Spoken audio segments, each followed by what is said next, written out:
పాత్రికేయ మిత్రులందరికీ కూడా నమస్కారాలు తెలియజేసుకుంటూ సుపరిపాలనలో తొలి అడుగు కార్యక్రమంలో భాగంగా ఈరోజు మన పాలకొల్లు నియోజకవర్గం తెల్లపూడి గ్రామంలో ఇప్పుడే ఇంటింటికి తిరుగుతూ ఉంటే ఈ సంవత్సరం కాలం పరిపాలన మీద ఏ ఇంటికి వెళ్ళినా కూడా ఏ గడపకి వెళ్ళినా కూడా చాలా సంతోషం చాలా ఆనందం వ్యక్తపరుస్తూ ఉన్నారు.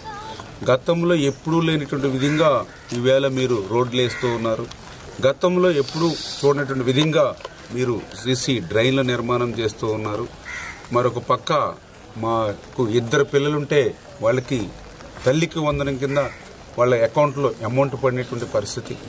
అదేవిధంగా మా ఇంటికి ఉచితంగా గ్యాస్ సిలిండర్లు అందినటువంటి పరిస్థితి.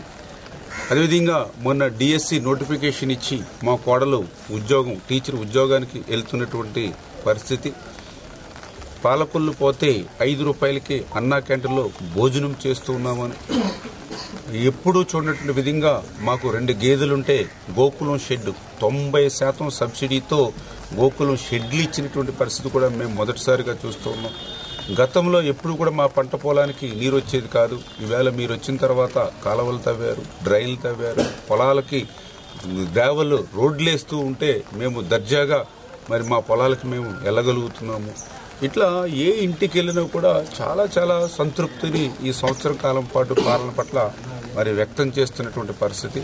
తెల్లారే సమయానికే వచ్చి పింఛన్ ఇంటిగాడే 4,000 ఇస్తున్నారని చెప్తున్నారు, 6,000 ఇస్తున్నారని చెప్తూ ఉన్నారు. ఎంతో ఆనందం సంతోషం ఇప్పుడే మీరందరూ కూడా చూశారు.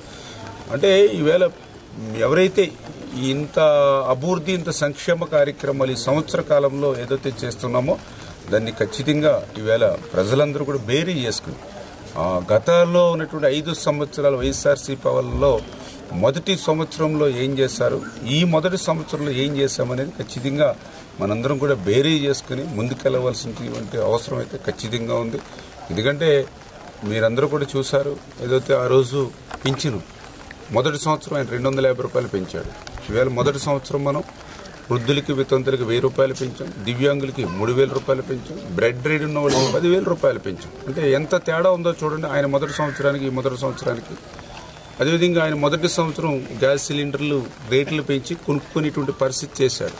కానీ ఈరోజు ఉచితంగా మరి ఈవేళ గ్యాస్ సిలిండర్లు మొదటి సంవత్సరంలో వీళ్ళకి అందజేస్తూ ఉన్నాం.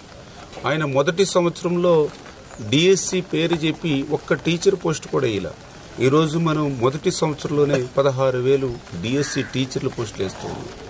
ఆయన మొదటి సంవత్సరంలోనే అన్నా క్యాంటీన్ని రద్దు చేశాడు. ఆయన మనం మొదటి సంవత్సరంలోనే 210 అన్నా క్యాంటీన్లు పెట్టి ఈవేళ అందరికీ కడుపు నింపు కూడా ఎక్కడ వేయనటువంటి పరిస్థితి.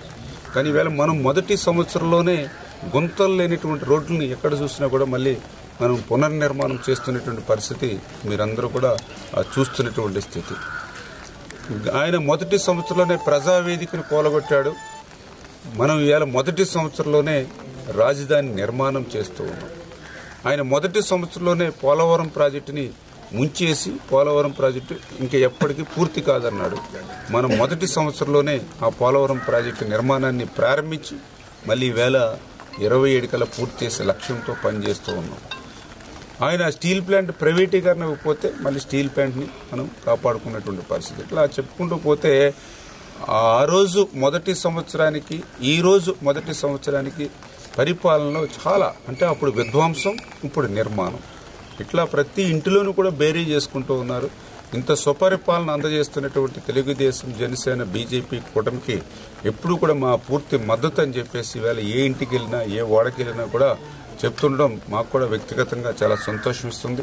ప్రజలు ఆశీర్వదించినందుకు ఇంకా కష్టపడి ఆ ప్రజల రుణం తీర్చుకునేటువంటి విధంగా ఒక సేవకుడు మాదిరిగా పనిచేస్తామని చెప్పి మీ ద్వారా కూడా తెలియజేస్తాం.